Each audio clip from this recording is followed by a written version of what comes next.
The interview. Nicholas and I walk around the corner of Prentice Hall and are transported just off campus to a horseshoe of low-cost student apartments called Dale Terrace. There's a loud racket coming from somewhere nearby. The bass line does nothing to stay on tempo with the drums. A guitar solo starts, is abandoned, and begins again. A keyboard cycles through various tones, from church organ to xylophone to music box. It's pure chaos, and it makes goosebumps bloom across my skin. God, I've missed that sound. I involuntarily strum at an air guitar. I don't know if you realize it, but you've been hanging out with a legend tonight. I have? You could call me Thrash Axeman, God of Rock. Nicholas follows me into the first apartment I ever called my own. It's a humble space I moved into my junior year of college with Chris, who's a sophomore. Together, we decorated the rooms with vintage band posters and dumpster dive furnishings. Half the living room's been transformed into a rehearsal space. It's crowded with instruments, amplifiers, mic stands, and spools of cable. The back wall is barely visible behind a mass of speakers. It's much more than we needed, but youthful exuberance made us believe loud equaled good. Thrash, the rocker I used to be, is on lead guitar, while Chris is on bass. Jen plays the keyboard, and Tom is on drums. Jason floats around the room, getting artsy shots, while Afeet observes the scene from the couch. Calling it into the warm-up, Thrash says, "All right, let's take it from the top." "Better than taking it in the bottom," says Jen, leaning into her microphone so her voice thunders over the speakers. The youngest member of the group seems eager to prove she's capable of standing next to these college kids. Even though she keeps her distance from Tom, whose moody brooding is the direct opposite of her happy-go-lucky attitude, she's working overtime to be more than just the kid's sister. And while she's proving herself, she's studying him to make her determination about his value to the band. The drummer is either unaware of the scrutiny or doesn't care. He gives the countdown, hitting his sticks together. 1, 2, a 1, 2. With the drumsticks over his head like a crucifix, Tom asks, "Hunky-dory?" Confounded, Thrash says, "We're good to go." "I mean as a potential name." He does his best impersonation of Jen's carefree voice, clearly mocking the teenager. "Hunky-dory." Or like, "Hunky-dory, phantasmagory." Again, Jen booms into her microphone. "No." 1, 2, 3. The band starts on their opening number. Fighting to stay on time with one another, the music falls to tatters and halts. After an awkward pause, they give it another go. The second attempt is better. By the time they get to the bridge, the bad habits they developed by practicing as individuals begin to melt away into harmonious cooperation. She's a bottle rocket baby, streaming across the sky, burning up like Hades, lighting up the night. She's a firework mama when her lava flows. It's a holocaustic drama, watch her explode. Don't get her mad, you wouldn't like her when she's angry. No, don't get her mad, cause she's a Spitfire baby. Yeah, Spitfire baby. And so the song goes, energetic and poppy. Nicholas bobs his head to the beat. He seems to like what he hears, so I lean in and say, "This is just our first rehearsal. Wait for it. By the end of the week, we'll be ready to take over the world." Tom comes out of the kitchen. As he passes through the living room, the band dissipates into a mist. He sips the beer in his left hand, tossing the one in his right to Chris. Catching the bottled beverage, Chris looks sheepishly at his siblings before cracking it open and taking a swig. "Can I get one?" asks Jen. "No way," Tom answers. "You're underage." "So's Chris. So are you." Tom plops down on the couch and glares at Jen. "We could be trailer rash." Chris's eyes slant toward his older brother as he sips his beer. He suggests, "I kind of like happenstance." Thrash says, "Temper tantrums?" "Debt to society," suggests Jen, directing it as hostility toward Tom. Afeet leans in and asks Thrash, "Are you ready for an interview?" "I'm not in character. Just give me a minute and I'll put on my costume." She smiles sweetly, teasing her lips with the tip of her glasses. "Don't worry about that for now. I think it's important we get your authentic thoughts on film." He takes a deep breath and looks around at the others. Chris and Jen nod enthusiastically. Tom might as well be in a different room. "Yeah, okay. Let me get some more light on you," says Jason. He opens the blinds, moves a few lamps, peeks through the viewfinder, and resorts to the photography lights he brought along just in case. What should I say? Will you be asking me questions, or...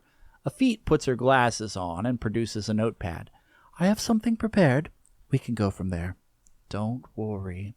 She moves her chair closer, placing her hand on his arm. "Do me a favor. Rephrase the question in your answer. If I ask, 'Who are the members of the band?' you respond with, 'The members of the band are,' like so. Yes?" "Okay, cool." Tom sniffs. "Remember, my name's Todd Hedges." He seems caught off guard by the laughter his comment elicits, as though he doesn't expect much from other people. Jason does a quick trick to give an interesting lighting effect in the background and sets his focus. "Good to go." Afeet instantly becomes more formal. "Can you introduce yourself for the camera?"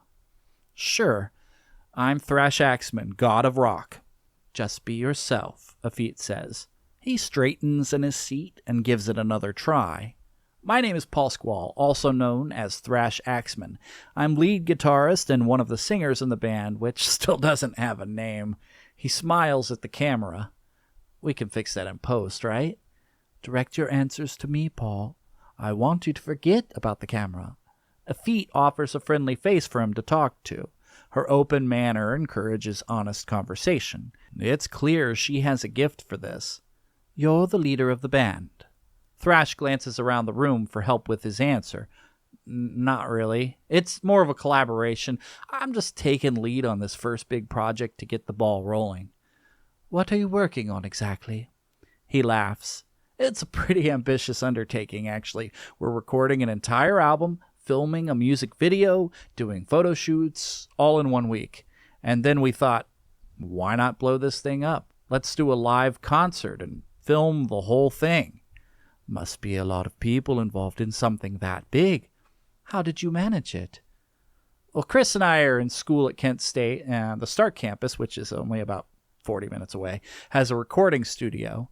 We're surrounded by all these hungry photographers and journalists, filmmakers, designers, actors, dancers, musicians, engineers, talented students, all passionate to create art. I even convinced one of our professors to treat this as an independent study, so we're all getting college credits to do what we love. We'll never have another opportunity like this again." "Why do it all in a week? Why not take your time?" "Good question."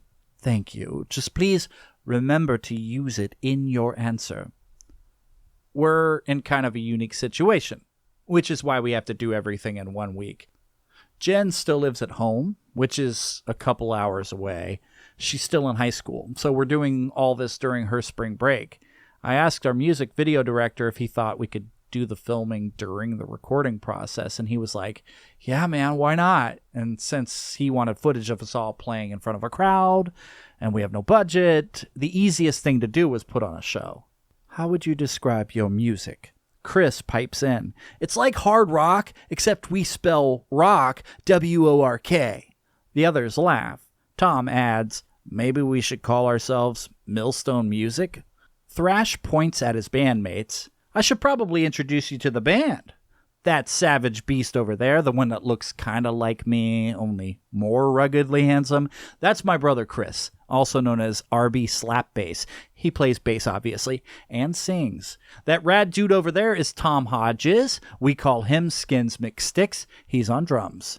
And the lovely creature to my left is my sister Jen. She goes by Melody Keys. She's on keyboard and rounds out the 3-part harmony that defines our dulcet sound." "How would you describe your music?" I like to say we do character-driven comedy rock. We're this over-the-top band taking itself way too seriously. Think of Spinal Tap or Kiss if they did songs about Saturday morning cartoons and venereal disease. Afeet glances down at her notes and comes up with a fresh question. "Do you have any siblings not in the band?" "Just the 3 of us. We've been singing and playing together our whole lives. The other kids on the way to school used to beg my brother and I to sing Weird Al songs for them. Chris impersonates the rabble on the bus. Do that Yabba Dabba Doo song. They loved Bedrock Anthem. What a musical family. Your parents must be proud. Thrash falls silent a moment. I'm wrong. He looks back and forth between Chris and Jen about what I said. Our father has a second family with 2 other kids, so I guess we do have siblings that aren't in the band. I forget about them because, well, we haven't seen a lot of them. He recovers, but there's a new edge to his smile. Our mom's very supportive.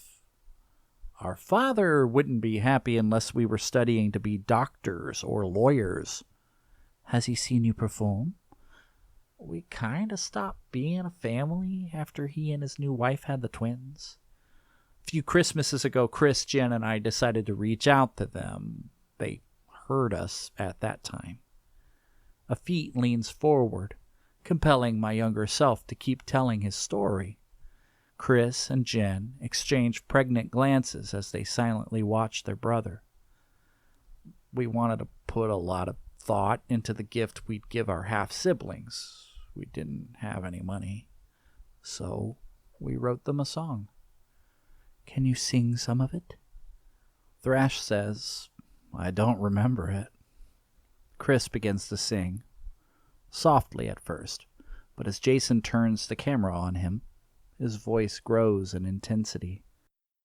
Go to sleep, little ones, lay down your sweet heads, cuddle up, get cozy and warm in your beds.